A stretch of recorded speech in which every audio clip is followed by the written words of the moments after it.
What is up, you guys? This is Kobe here, and with the GMS patch notes officially out, it is time that I finally talk about Challenge World.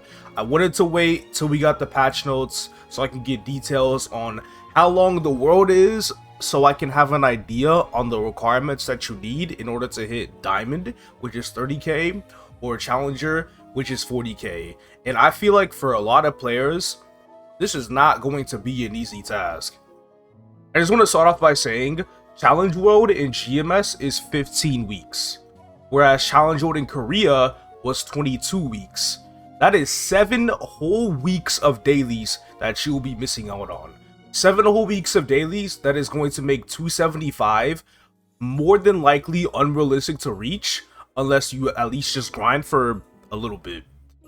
Including a locking event EXP at a certain particular date, even if you did all your dailies up until the end of Challenge World, not counting whatever event that we may get after August 27th, whenever the Dawnstar Banquet ends, you only hit level 271 at 33%.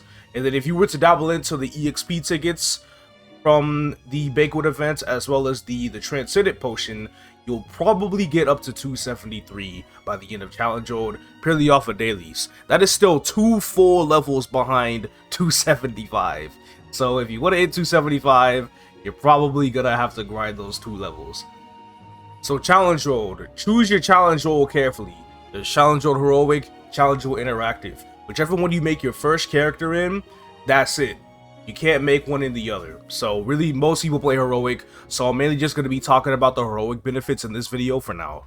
You can create up to 5 characters. There's one Hyper Burn character. There's also another Hyper Burn from Dawnstar Banquet, but I mentioned this, even though you cannot use that Hyper Burn in Challenger World. So you can only do the Hyper Burn from creating the character on the world to begin with at the very beginning. So that's what this video was for. And then there should also be 3 additional Terror Burns, unless that's stated otherwise somewhere else in these patch notes. I'm also just like running off of like what we got in Korea on this one as well. So if there's not 3 Terror Burns, then I apologize. There's an early leap period on August 27th, whenever the Dawnstar Banquet event ends, but everybody has to start leaving Challenge World after September 24th. They get like a 2-week leeway to leave, otherwise those characters will be deleted. And then here are the Challenge World perks and rewards. I want to, again, for Heroic Challenge World, I want to assume that this is on top of the 45% final damage that players receive, because if they don't have that passive in there, then I don't even know what to say. But like, here are all the stats, and just to clear something up real quick, this is plus 50% EXP. You are not getting 1.5x base EXP. This is literally just plus 50%, so do not get it twisted. Arcane River maps can be accessed up to 10 people. They're all instance for Arcane River, and then Grandis up to 8 people can share the same map. You do get some additional rewards for creating a Challenge World, like the Pearl Maple set, which is level 30 armor, really strong level 30 armor, takes you up to level 100. The most people who will be doing Challenge World will be Hyper Burning, so they'll be Terra Blanking, and they'll hit level 200 anyway, and then they'll claim Item Burning on there anyway, so like it hardly even matters. You get some power elixirs, you get some spell traces. Oh, it mentions the Terra Burning characters right here. Alright, see that? You can tell I'm like kind of just reading through this at the moment anyway. You know, Frozen Set, Root Abyss, again, you know, Item Burning, so most of this won't even matter. You get a Snail, and you also get the Eternal Flame title coupon as well too. And then here are the missions. This is how we are going to determine what it's going to take to reach Diamond, which is 30k, and Challenger, which is 40k. But let me explain why these ranks are important. Whenever you reach a certain tier, you get particular rewards. For Bronze, Silver, and Gold, you can only claim the rewards at Challenge World, but for Emerald, Diamond, and Challenger, you can claim the rewards on other worlds. So the main rewards for Bronze, you get 100 fragments and 3 Sorta, and they give you a Fairy Heart. That is a GMS exclusive. That's very interesting. I'm surprised they give you a free Fairy Heart with that. That's really cool. And then going down over to Silver, you get 200 fragments and 5 Sorta. So when you hit 10,000, you get Silver. You already have 300 fragments, which is enough to unlock all your masteries and still have 100 left over, including, you know, M3 and 4 in a month from now. And you have 8 Sorta as well too. And then at gold, you get to choose a level 4 special skill rank. So you can only pick one, so be careful. Also, this ring expires, so you should pick either Roar or Haunt. How I see it is that if you are a 2-minute class, even more bursty 2-minute classes like Bowmaster, you definitely want to choose Continuous Ring, because if you pick Roar, you can only roar every 4 minutes. And that's honestly not really good. You either roar every 4 minutes or you burst every 3 minutes, and both options are terrible. Could wait and hope the balance patch comes out during this time period, but I'd rather not sit there and wait for something that's unconfirmed at a set time, because yeah, there was no 2-minute balance patch in these patch notes, so we don't know when that's gonna come. So I'd rather be safe. If you're playing a 2-minute class, more than likely you're gonna have to pick the Con. If you're playing a 3-minute class, depends on how bursty you are or not, you want to pick a Roar if you are playing a burst class, but if not, you just pick Con. I think for Challenge Mode, most new players partaking in missions and at least want to complete missions, if they are playing a 3-minute class that has decent burst, should probably go with Roar, simply because Hard Lucid is the most difficult Challenge Mode mission damage-wise, especially if you don't have a Roar. Not in terms of mechanics, but in just terms of how much damage you need to clear it. That boss is ridiculous, and then she isn't even as worth as much as like some of the later bosses. Like it's just that third and final phase, man. People already have an idea of what to play for Challenge Mode, their main Challenge Mode picks. For Challenge Mode, I'd recommend classes who don't necessarily have too much strong benefit on buff duration or cooldown reduction or cooldown skip of any of that sort. And some classes that do are still fine to play because they're really strong. Say, for example, Ilium. But I would say, you know, some decent-ish picks, you know, you could play Hero.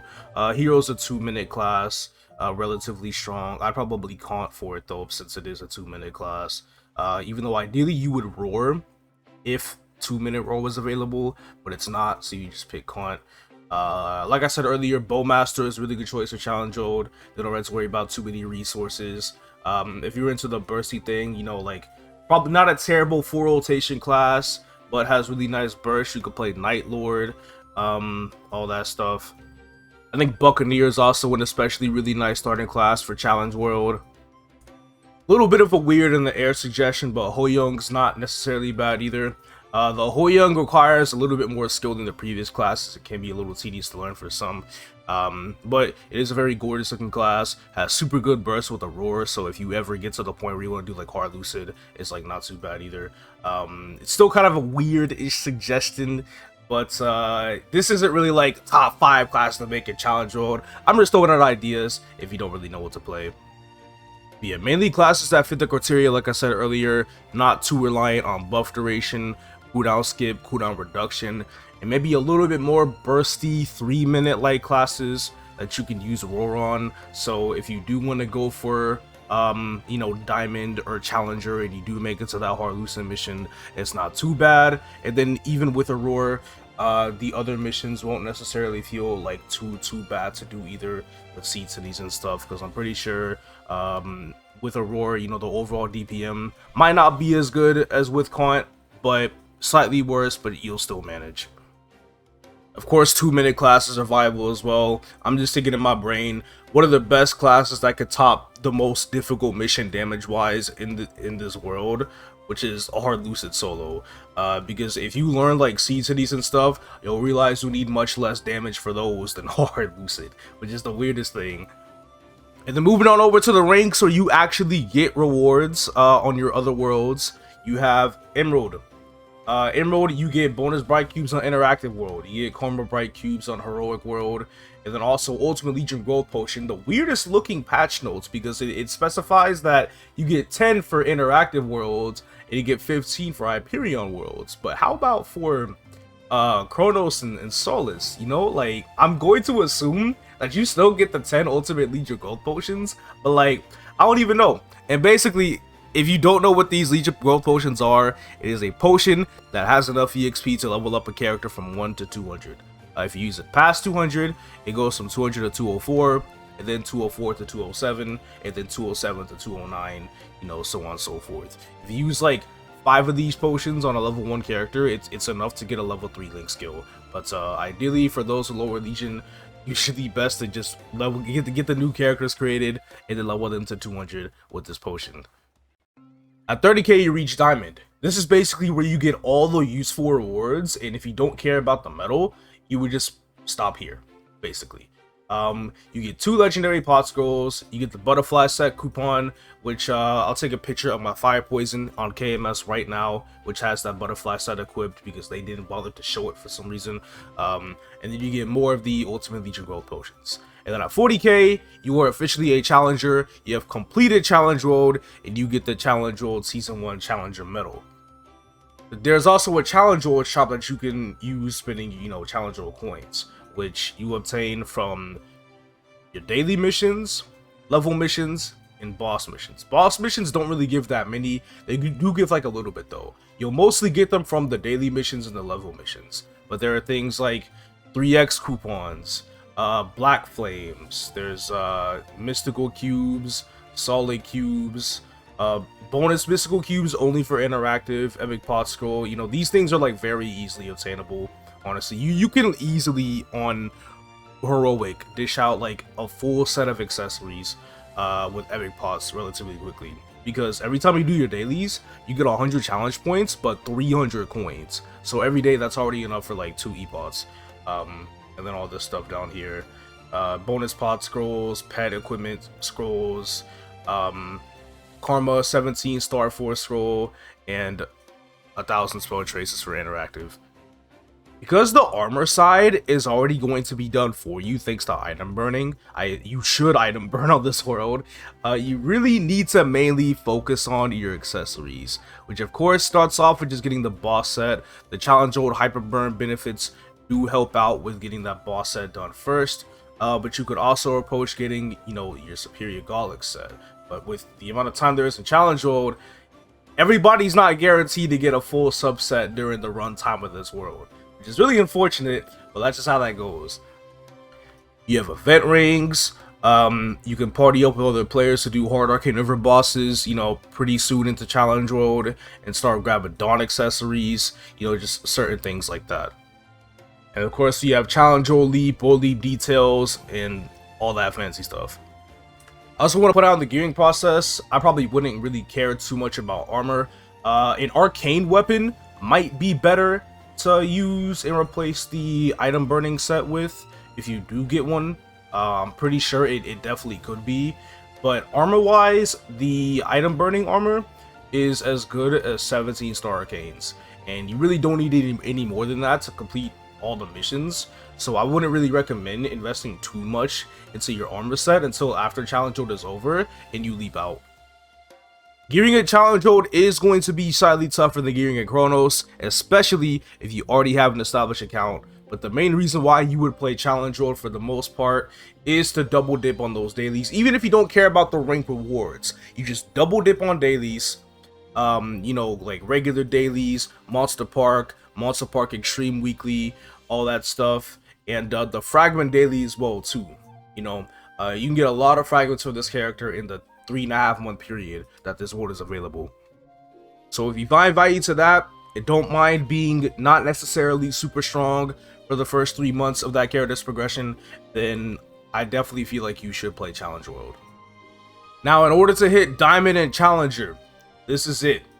So for Diamond, you need 30k.